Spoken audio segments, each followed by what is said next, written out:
I was 68 when my son tried to take everything from me. Not because he hated me, not because he wanted to see me suffer, but because weakness, true weakness, doesn't come from cruelty. It comes from desperation wrapped in denial. He stood in the doorway of my small American diner, the one I'd built with my hands, my back, my sleepless years, and the last of my youth. His fingers clutched a folded piece of paper, and no matter how much he tried to hide it, the tremor in his hands betrayed him. "Mom," he said, voice tight, "we need to talk." I set down the knife I'd been using to slice tomatoes. His tone wasn't the tone of a son visiting his mother, it was the tone of someone about to confess a crime. "What happened?" I asked. His throat bobbed. "I owe money." My stomach didn't drop, my heart didn't race. I had lived long enough to know the flavor of disaster before it hit the tongue. "How much?" He hesitated a second too long. 20,000. Of course he was lying. Lying from instinct, not malice. I wiped my hands on my apron, walked closer, and looked him straight in the eyes. "How much did you really lose?" He swallowed again. 30, maybe 35. I don't know exactly. $35,000, I repeated. It wasn't a question. He nodded, a small, broken gesture. "And you borrowed it from who?" I asked. He didn't answer, which told me everything. I stepped around him, locked the diner door without a word, and turned the sign to closed. He watched me like a child waiting to be punished. "You're not stupid," I said. "So you already know what I'm about to ask." He stared at the floor. "What did you offer them as collateral?" Silence. Then, the diner. My diner. My life's work. My survival in a foreign country. My pride. My independence. The only thing that kept me standing after decades of loss and grief and loneliness. He had handed it to criminals like a free sample. I didn't scream. I didn't cry. I didn't curse. I simply said, "No." His head snapped up. "Mom, you don't understand these guys." I said no. He stepped closer, frantic. "They'll come for me. They'll come here. They'll come, they will come," I agreed. "And I will handle it." "You?" He barked out a humorless laugh. "Mom, you can barely use email. I don't need email to deal with men like that." He froze. Something in my tone, something old, sharp, and buried in the years before he was born made him look at me differently, like he was seeing a stranger inside his mother's skin. "Mom," he whispered, "what are you talking about?" I didn't answer. Instead, I went to the back room, opened an old metal box I hadn't touched in 20 years, and pulled out a thin, yellowed notebook. Inside were names, numbers, debts owed to me, debts I'd never collected, people from the life I lived before America, before motherhood, before I ran across an ocean to save both myself and the small boy sleeping in my arms. He followed me, pale and confused. "Mom, what is that?" "Insurance," I said. "And consequences." I dialed a number I remembered by heart, a number I prayed I'd never need again. It rang once, and a gravelly voice answered, "So, the dead woman calls." "I need help," I said. My voice didn't shake. A low chuckle rumbled through the phone. I knew the day would come. "Where are you?" "My diner." "Are the idiots who touched your boy still breathing?" "For now," he snorted. "Stay put. I'm on my way." I hung up and placed the phone on the counter. My son stared at me like I'd grown horns. "Mom, who was that?" "A man who scares the men you owe money to," I said. "And a man who owes me more than fear." His face went white. "What have you done?" "Protected you," I answered. "For now." He sank into a chair, burying his face in his shaking hands. All he had ever known was computers, games, screens, digital enemies that vanished with a button. He had no idea what real danger looked like, what real men were capable of, what real consequences felt like in the bones. But I did. I had lived it, survived it, escaped it, until he brought it back to my doorstep. 8 minutes later, there was a heavy, deliberate knock on the door. Not frantic, not rushed. A knock that belonged to someone who assumed you'd answer. I wiped my hands on my apron again, not because they were dirty, but because they were steady. Too steady for his comfort. I looked at my son. Sit, and don't speak. He nodded quickly, fear tightening his throat. The knock sounded again. I walked to the door and unlocked it, and when I opened it, the man standing on the other side filled the frame like a shadow the sun had forgotten to dissolve. My son inhaled sharply, but I didn't, because I knew him, and he knew me. And the look he gave me said everything. Someone had made a very big mistake touching my family, and now it was time to fix it. The man at the door didn't rush in. He didn't posture. He simply stood, filling the doorway like a memory I had spent 20 years trying to bury. He was taller than I remembered, broader. His hair had thinned, grayed at the edges, but his eyes sharp, black, predator still were the same.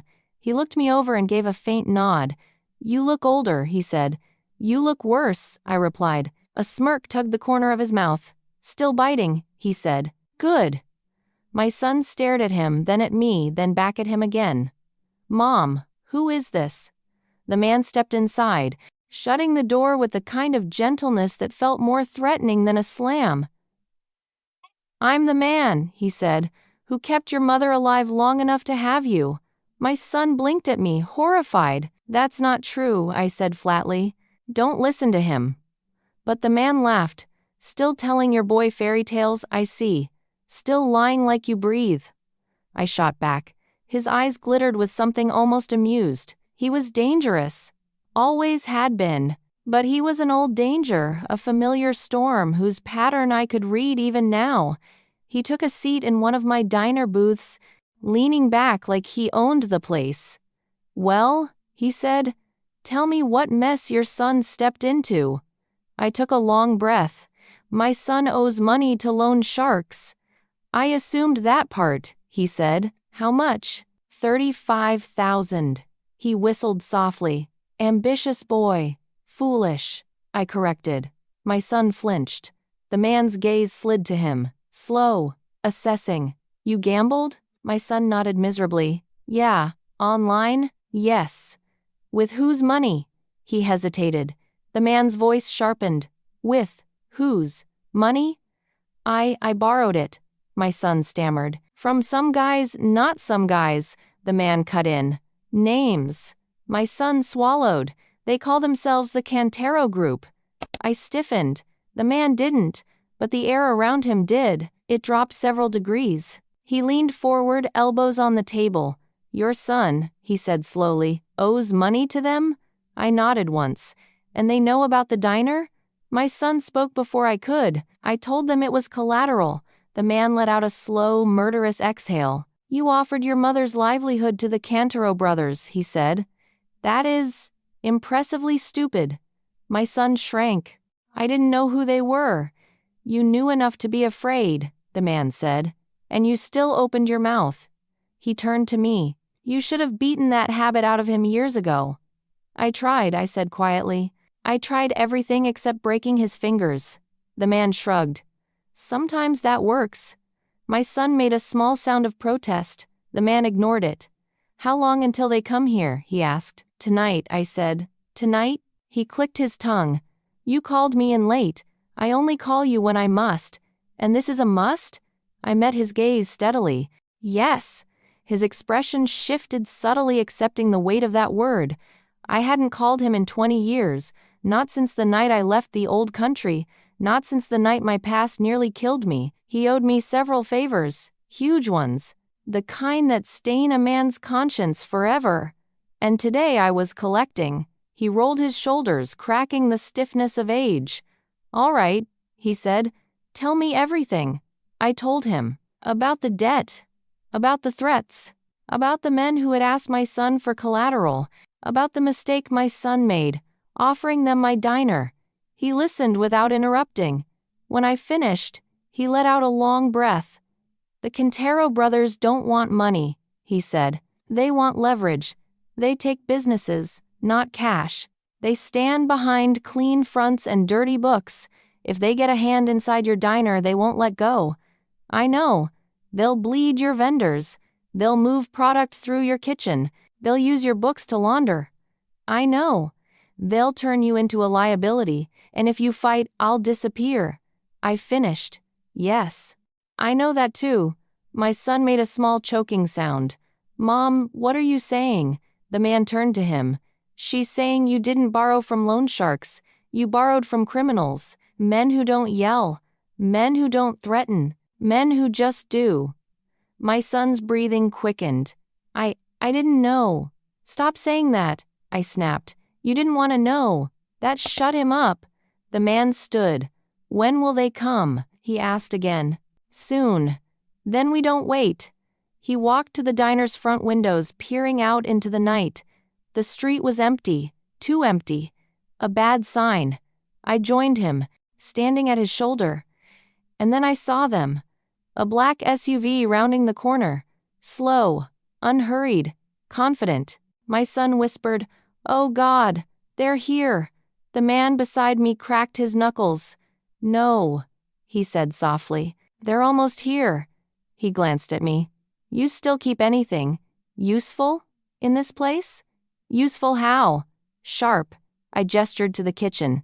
He returned a moment later with a butcher's knife. "Still balanced," he said, testing its weight. "Good choice." My son choked. "Mom, what?"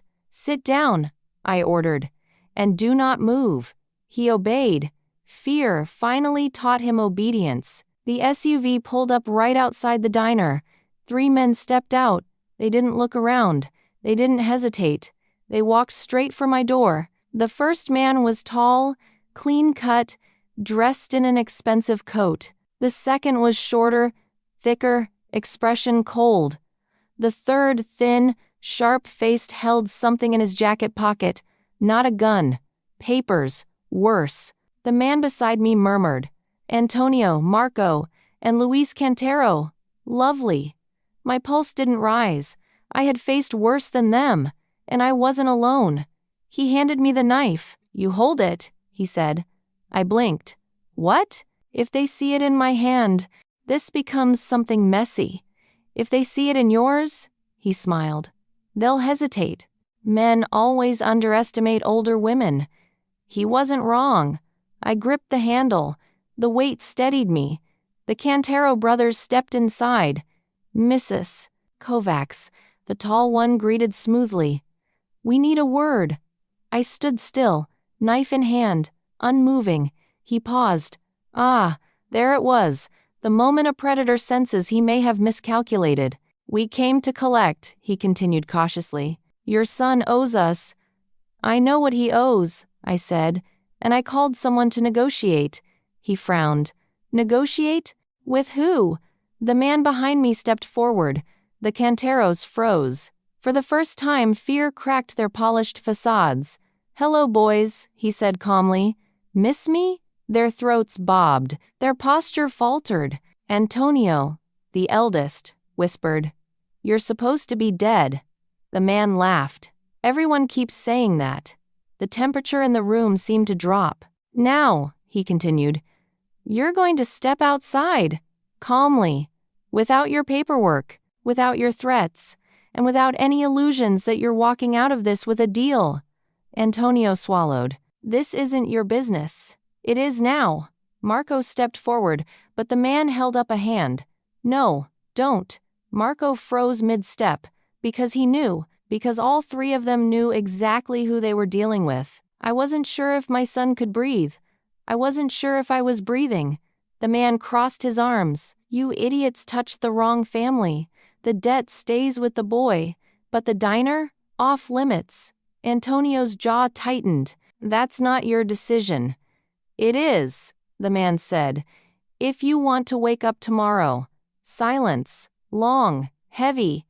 And then slowly Antonio nodded. "Fine," he said. "We'll discuss numbers tomorrow." "No," the man said. "You'll discuss nothing. The debt is frozen until further notice." "What notice?" "Mine." The brothers exchanged looks. Then, one by one, they stepped back out of the diner. The SUV drove away. The room fell silent. My son exhaled a shaky breath. My knees weakened just slightly as the adrenaline finally settled. The man took the knife from my hand and said, This isn't over. I nodded. I know. You're going to need more than me, he added quietly. I know that too. He gave me a long, heavy look. You sure you want to go down this road again? I looked at my son, at the diner, at the life I built. Yes, I said. I'll do whatever I must.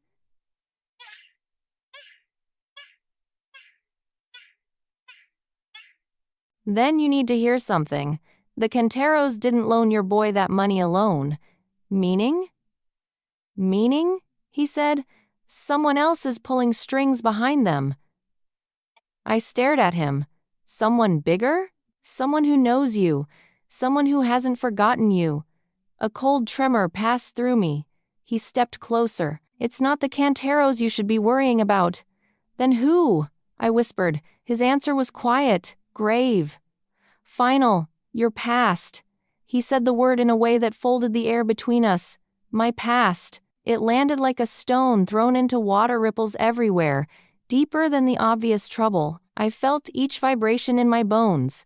The nights I ran with a child under my coat, the faces I never named aloud, the promises I had made to myself in the dark. The memory of one man rose above the rest, Victor. For years his name had been a ghost I pretended not to hear. Hearing it now in that diner booth made my fingers go cold. How do you know that? My son asked, voice small. The man who had arrived, tall, weathered, not the kind of person you'd forget, took a long breath. He had gray at his temples and a laugh that had been earned in worse rooms than this. He looked at me like an old ledger might look at its owner. With patience, with judgment, with something like affection. I know because I was in the same room he sat in once, he said. I saw what he does to people who think they can outrun him. My son's breath hitched. Victor, he repeated, trying the name on his tongue as if the sound could teach him its weight. Yes, the other man said. Victor Krull. He doesn't need to show his face much. He has women like Sophia Numbers, girls who move money like a magician moves cards. The Canteros are his muscle. They collect. He runs the ledger. I watched my son close his eyes and let a single tear fall. Shame, confusion, fear, he wore them all at once. He had been a child when I kept secrets for survival. He had been a young man when the internet taught him how to hide. He had never been a fool in the ways that matter. You called him? My son asked suddenly, as if any answer could salvage his night. I nodded. I called someone I owe. Someone I kept out of my life because I promised I would never ask him to pay for my mistakes. The man smiled faintly. Andrus is old, but he remembers debts like a dog remembers a thrown stick. He owes her favors. He came. Andrus, my son repeated, tasting the name like it might be some myth. Who is he? A man you don't want to meet angry, ever, I said. But he's not here to be angry. He's here to be effective. He spoke quietly, and that quiet had a smell like iron and rain. I realized then how much of my life had been silence to survive, silence to keep from making waves that would drown us. Now silence was a weapon I sharpened. Outside, the street hummed like nothing had happened. Inside, our little world had split down the middle, the life I had built and the life my son had almost sold. The man Andrus drank his tea slowly, eyes on my son. He needs a plan, he said. Not threats, not bluster. A plan that makes the Canteros believe there's no profit in this business. You'll help? My son asked, desperate to catch any rope thrown in his direction. We will, Andrus said. But he must change. Today, I looked at my son. He was 27, thin in the face, grew to look older in a week. I could see the moment the game stopped being fun and started being a trap. I could see the moment fear felt permanent. You delete the apps, I said. You give me control of the accounts. You work. You stop thinking the internet is a bank. He nodded. It was a small, humiliating surrender, and a good one. He gave me his phone. I opened his apps like I opened drawers I hadn't had to in years, each one full of small, bright promises that led only to emptiness. We made him work that night. He scrubbed, he washed, he learned the weight of constant, dull labor. It is the kind of therapy no therapist can bill for, the mind made honest by the body's exhaustion. While my son scrubbed pans and learned to be accountable, Andrus started pulling threads. He called a man in a suit who owed him more than a favor, a woman at the shipping company who remembered I once fed her when her baby was sick. He assembled favors like a meal. A little help here, a quiet word there. Not violence, not spectacle. The things that matter when the street is watched. Documents, reputations, the slow suffocation of leverage. The first move was legal and small. A lawyer I had once given shelter to did pro bono checks on our registrations. "Your books are clean," she said. "If anyone tries to put them in the wrong names, we will have the paper evidence ready. You have a history here that speaks for you." She meant the license, the tax returns, the receipts. They meant nothing glamorous, but they were heavy. Heavy like anchors. I learned that night how much I had forgotten about bureaucracy being a weapon. I learned how to build a wall of paperwork that would suffocate men who trade in shadows. Still, paperwork would not stop bodies. The Canteros were not stupid. They were patient. They came back the next day with a lawyer of their own, teeth like coins. The lawyer sat in my diner, sipping coffee, and talked numbers.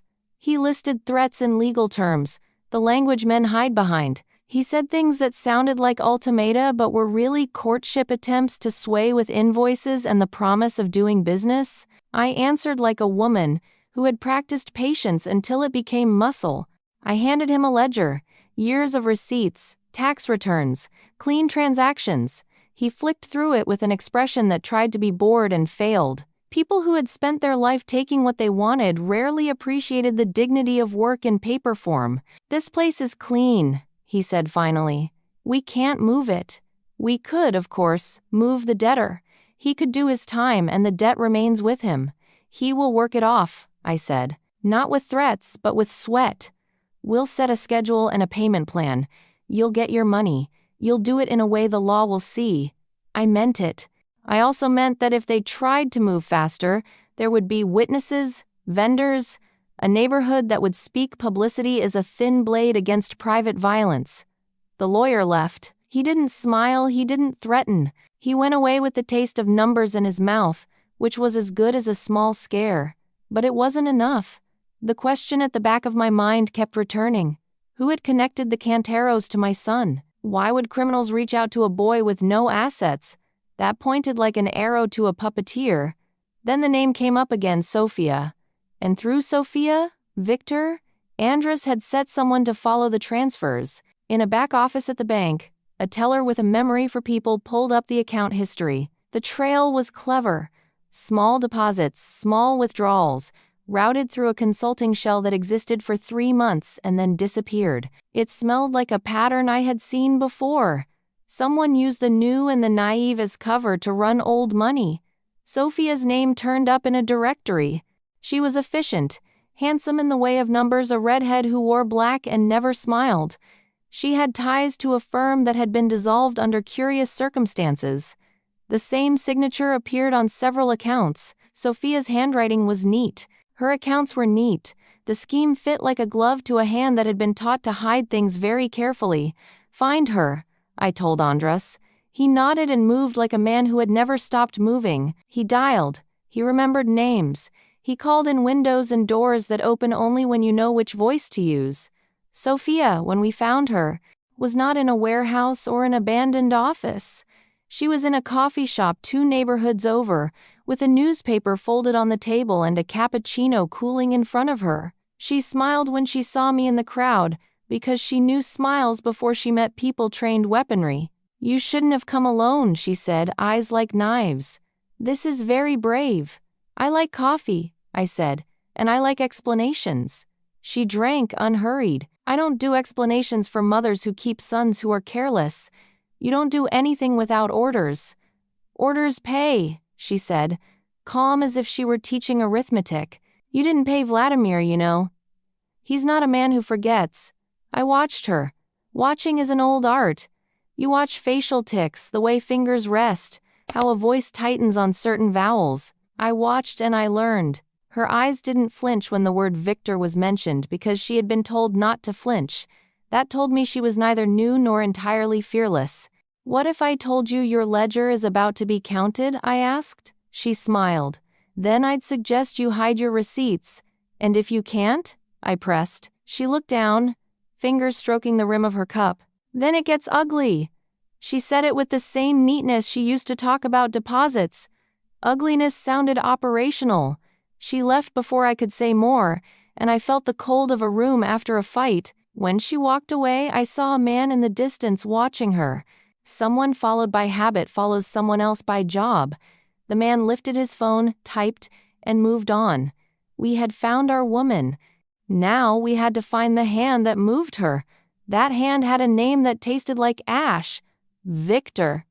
He didn't have to be on the street. He could be in a bank, in a boardroom, or behind a woman who never smiled. He was a man who bought people's silence like a tax and expected the collection to be on time.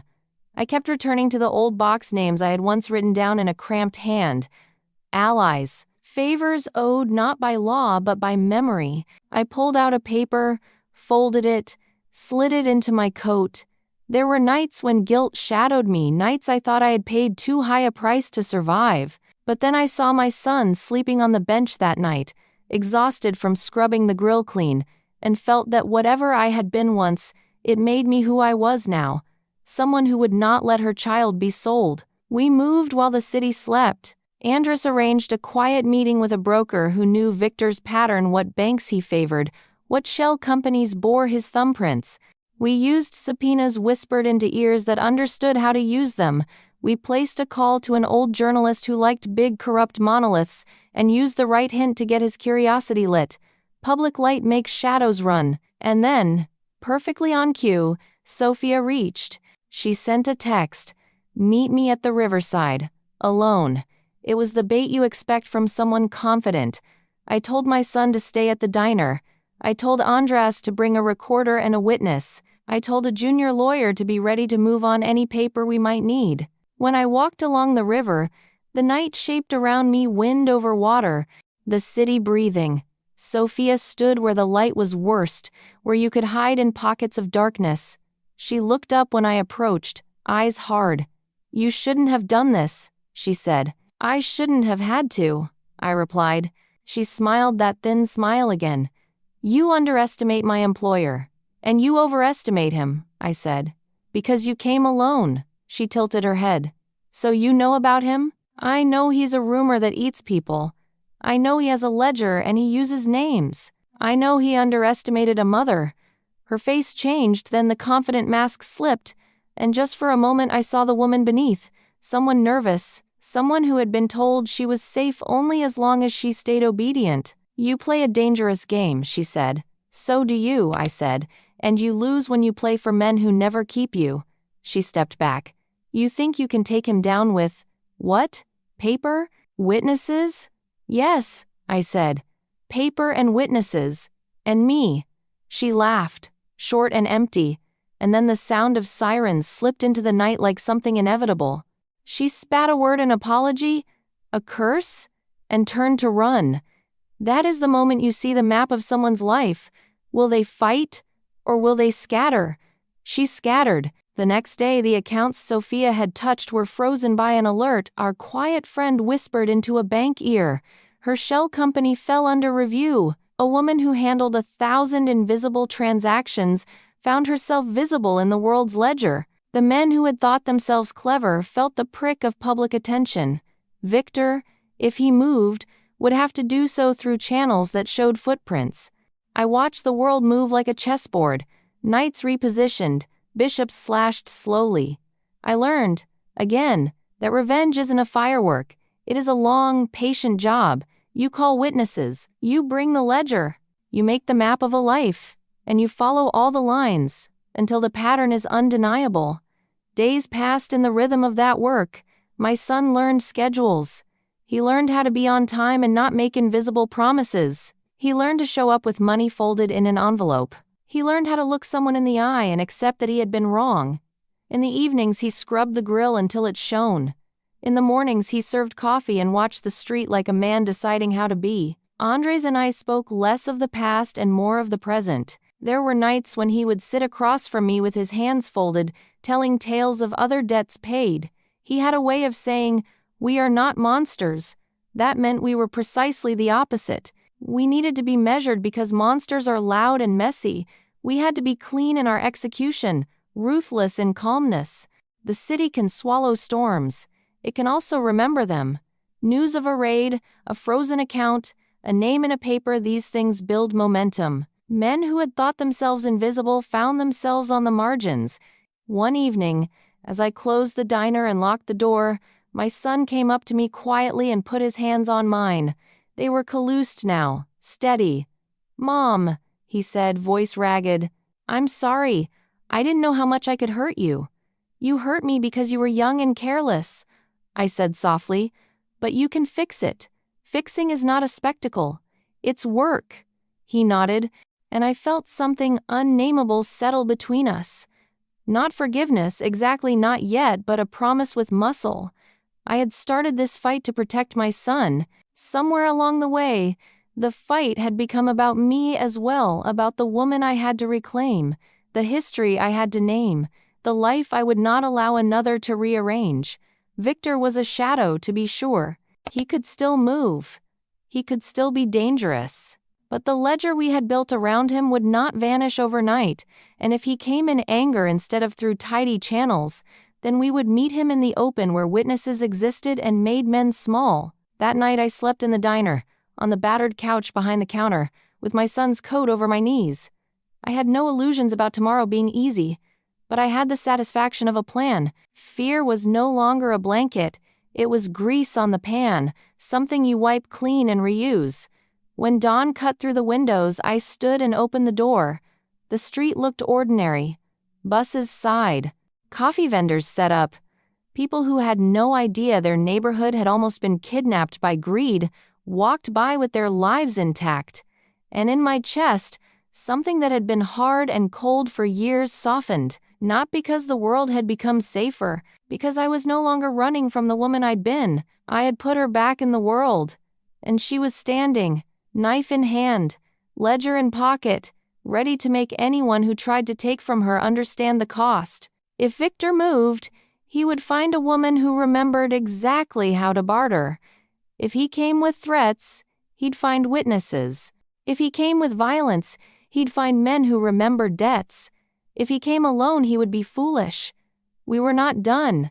There would be more nights, more calls, more small cruelties that required attention. But for the first time in a long time, I felt the tilt of the field tilting toward us. And that, I thought as I wiped the counter and set the coffee pots, was enough to make me breathe.